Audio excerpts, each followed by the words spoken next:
وهلا، شلونكم بنات؟ شخباركم؟ ان شاء الله كلكم تكونون بخير. حبايبي، حبيت اشارككم بهذا الفيديو. سويت تغيير بسيط، هو بسيط بس مهم جدا.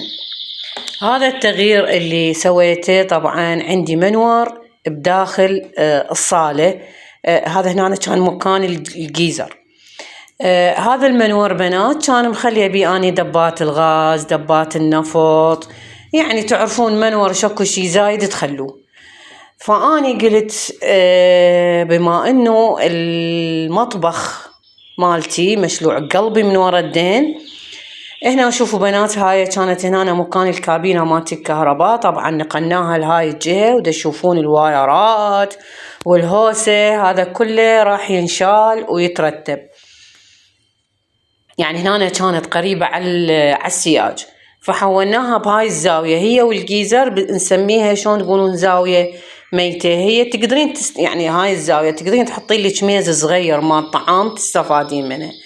بس بنات الصراحة إذا أنقل الجيزر لورا البيت، يعني ورا البيت، تعرفون ورا البيت، تكلفني هواية، يعني كلش هواية تكلفني بواري ونقل وكهرباء.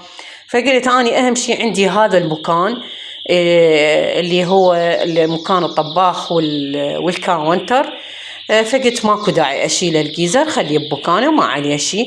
وخليت لي ميز مال طعام صغير بالقريب على الباب مال المدخل مال هو هذا المطبخ. هنا طبعا شوفوا حبايب قلبي بشرفكم، هذا خلاط لوظين. هذا الخلاط وصيتهم قلت لهم جيبوا لي خلاط، جابوا لي اياه بهذا الشكل، استكان ما ينغسل جواه. هنا تشوفون بنات الوايرات والهوسة بعدها هذه كلها لازم تتلملم وتتعزل. طبعا كهربائي بعده جاي يشتغل بهاي الوايرات. وجبنا ابو البواري، طبعا خليته اسس لي مي حار وبارد. هي كان بيها اصلا مي بارد، بس قلت له اريد تاسس لي مي حار ومي بارد. تشوفون بنات الهوسة يعني تعرفون واحد شغل وبناء لازم يصير هوسة. هنا حبايب قلبي ورا ما رتبناها، وهاي الأرضية خلينا لها سيراميك أنا وحسين. تعالي من طلعت لنا خلفان وحسين طقطق شلون ما كان صارن سيراميكات. هنا حبايب قلبي شغل. طبعا هذا الفيديو بنات صار له يمكن 3 أشهر ما ادري ايش قد، وبعدني ما عرضته لكم. خلنا اشوفكم شلون صار. وهنا حبايبي هذا الشكل مالت المطبخ الحار. اشتريت هذا الكاونتر مستخدم، يعني مستعمل، بس طبعا بنات قاصر وفرق وهاي، وبعده اتشلح املح الحوض مالته. هنا بس شنو عندي؟ الطباخ مالتي القديم.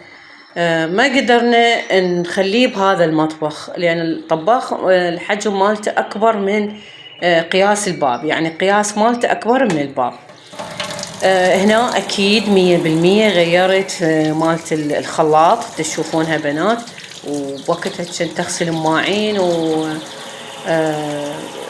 أنا دائما أعلقها هنا مالت الماعين، أخليها تنشف، يلا أخليها بالداخل الكاونتر، ما أخليها وهي مبللة.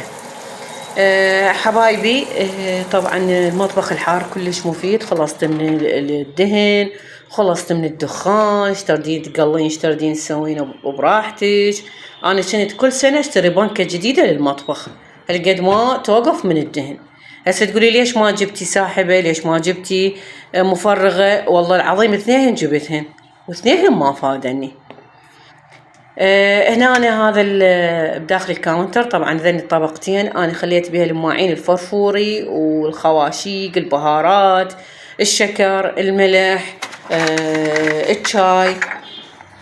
بس هاي بنات خلنا أقول لكم، هاي نصيحة من عندي، كلكم اشتروا من عندها المصفي، كلكم اشتروا من عندها بنات، لأن هاي مفيدة أول شي، وثاني شي ما تخلي الأكل يروح بالمجاري. تشوفون بنات السنك قاصر ومزيل دهون، ما أدري كانت تستخدمه كل 6 أشهر يلا تغسله، ما أعرف.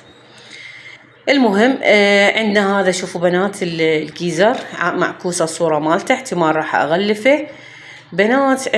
طباخ هذا طبعا اشتريته جديد، ودا تشوفون العيون مالته هذا اني رأسا يصير نسود، كل ما اغسلهن يرجعن يصير نسود، كل ما اغسلهن يرجعن يصير نسود.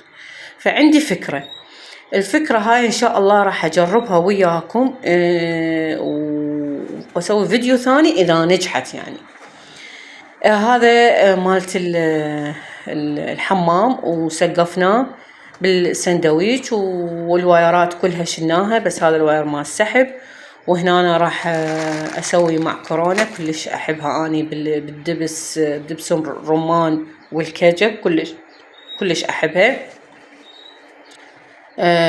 حبايبي طبعا فكرة المطبخ الحار كلش حلوة، وتخلصك من شغلة الدهن والتقلاه والريحة كلها برا. ان شاء الله عجبكم هذا الفيديو حبايب قلبي. طبعا انا حتى فرشته يعني. ان شاء الله عجبكم هذا الفيديو حبايب قلبي، وانتظروا الفيديوهات الجاية، وبس يصير عندي مجال واطبخ طبخة اشوفكم اياها بهذه القناة. يلا حبايب قلبي، مع السلامة، لا تنسون اللايك.